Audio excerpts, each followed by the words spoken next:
What is up, everybody? I had a really great lesson with a client. We were working on some really cool stuff. I love when private lessons sort of take this different avenue, or sort of like let them fold organically and see what we're working on. So let's go over it. Also, I know what I look like, so it's fine. My hair's all messy and whatever. I get, crappy sweatshirt on. I pretty much just woke up and it's Saturday.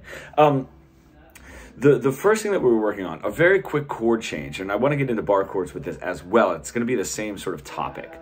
It's going to go into making all chords, and especially bar chords, a little bit easier. The first thing to notice, if bar chords or open chords, or in this case, we were working on chords are basically pretty easy, but it was like this G to this D, right, with the sort of the second fret on the top E, rather than on the bottom E string there. Was a little bit difficult. What we were noticing wasn't that there was like a major issue kind of getting from this chord to this chord necessarily. What we did do is we could see the first finger was just moving there, that was fine, and the third finger was staying pretty stationary. So the difficult part of that change is really that the finger, the one in the middle, your middle finger is doing a pretty heavy moving, right? While this one is barely moving and this one's not moving at all. That does get difficult, right? So it's very, very finger independent. Oh, my roommates are tracking in the other room. They're tracking some really good stuff. So you're just gonna have to listen to that as well. So when we're doing that, I said, let's take that finger away. Let's focus on this finger. And we're just gonna move from third fret of the top string, to the second fret of the G. Can we get that movement without moving our third finger? Fine, great. Now, what's going to happen is if we focus, we put our mental focus there, and we make that switch with our first finger. We're still just playing those strings individually. We're making that switch. The first finger is just going to move naturally. It's going to sort of be on like an autopilot. So that was the first phase. The other thing, and this is where we start getting into why it was so much more difficult and why some bar chords were really difficult as well, is what is the root of your hand doing within those two positions. When we're setting a chord change up that's difficult, what I always like to do is reverse engineer it. Which one is difficult and why? Usually, in this instance, the G is going to be very comfortable. So what we're going to do is we're going to sort of like get a little relaxed on that G, and then when we go to that D, now we have to do something different, right? And if I do that movement, you can see this, that's sort of like root of the tree, so to speak, is doing a whole lot of moving. So what we want to do is reverse engineer that and say, all right, let me start with a harder one, and let me go to my G and set my G up so that I don't have to do that when I get to my D, okay? It is a little bit tricky, and if I were to play those two chords, I would just do it that way. I would move this part of my hand, but I've done that movement so much where it's not hindering my playing. Right. The other example I was giving is we were working on the Police song, and this is pretty hard, and you have to have really good hand position to get that kind of a stretch, right? But we were also just sort of playing the bar chords. Now, if I go for that bar chord, I'm going to get a little bit more relaxed. I'm going to get super relaxed, actually.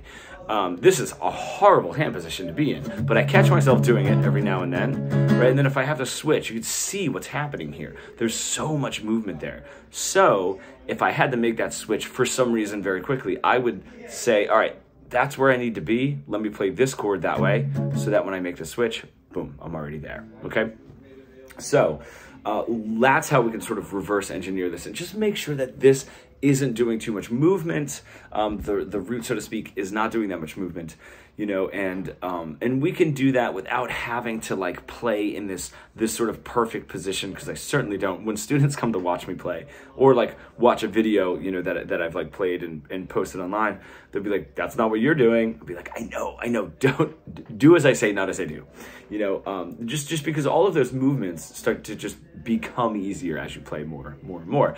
But if we're training with those sort of weights on, so to speak, it's going to take us longer to get there. So let's take those weights off, and then let's get to a strength where we can put those weights on, and then it's a little bit easier. That's sort of the way that I look at it. Now, when we were talking about bar chords, this is really interesting. So this will be the bar chord segment of this lesson, is, if we're playing like a G, and then we go to this B minor bar chord, same thing is happening, okay, G to B minor. That B minor is a huge change, but I can play my G a little bit more like that B minor position down here, right? You're just sort of getting ready for that.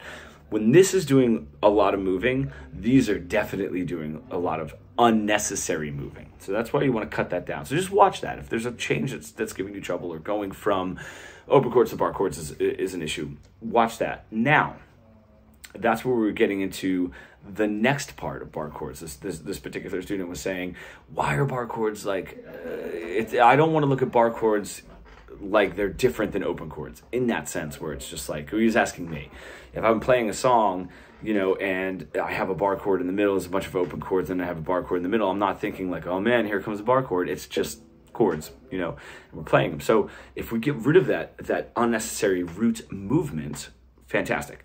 What we also want to do is cut down on what's happening when we get to the bar chord. Now, I've done a bunch of bar chord lessons, so this will be a little bit brief in this one case, but I'm going to give very specific detail on how to play them. Make it easier. Number one, if we're trying to capo the whole bar chord, you know, every single one of those strings, and then add the fingers on top, it's not the way to do it, okay? If I'm playing this bar chord, I'm applying pressure here, and I'm applying pressure here. We were actually doing the B minor. I'm going to start with the B minor. I'm applying pressure here, second fret of the A, and then I'm applying pressure on the E string, second fret of the E string. So I got this little curvature here, right? That's my 2 pressure points, okay? If I'm doing that and I move to a G bar chord, it's the same thing, right? Now I have to sort of adjust, just because this bottom finger is applying pressure to both the E and the B string while applying pressure up here. But if I lift these off, right, that's how my pressure is applied for that particular bar chord. The only time that does get more difficult is if I lift this off and I do an A minor, right? But immediately when I do that A minor, my middle finger just joins in. What's great about that, it's impossible for me to play an A minor and not have this finger join in and press down. What's really cool about when it does it is it doesn't go directly on top. It presses down in this sort of diagonal motion, which puts a little bit more pressure on the harder side of the finger, right? So boom, we're right there. So even though now the first finger is applying pressure here, but also needs to apply pressure for the bottom 3 strings, it does get a little bit easier because I can use that finger to help out, right? So that gets a little bit easier now, and I'm still not applying pressure to those where these fingers are, right? And when you're doing these bar chords, focus on what these fingers are doing, and then lay your finger down. I have people do bar chords,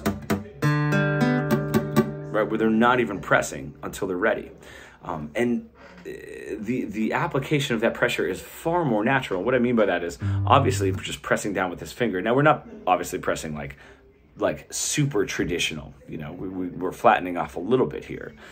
But applying pressure here is not that difficult. And what's happening down here is your finger's just curving around the neck. It's sort of like pulling back on the neck, right? So if I do that, right, I can apply so much pressure there, and it's not that difficult. As soon as I flatten this out, right, and try to apply pressure directly across all 6 strings, I can feel this muscle engaging. So my pressure application is really just here, and this is just wrapping around the neck sort of naturally, and I'm just giving it a little bit more pull almost. Like here, I'm not necessarily even pressing against where my thumb placement is, right? I'm just sort of pulling it around the neck a little bit, you know, and that's why apply pressure and then naturally apply pressure here, right? And then if I take those 2 strong points, right, and this one doesn't even count necessarily. So if I take this one strong point and try to flatten my finger, I'm taking all of that pressure and applying it evenly throughout my entire finger.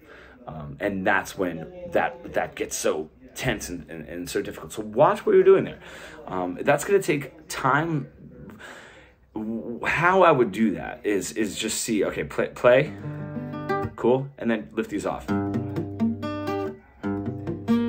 Right, and feel how easy that is, easier that is, and get used to that, within your bar chords. It's sort of like you're training into these bar chords, and then eventually it's just going to make its way into your playing, which is really nice. I'm also, by the way, in my buddy's 7-year-old daughter's room, in case anybody's wondering what's going on behind me.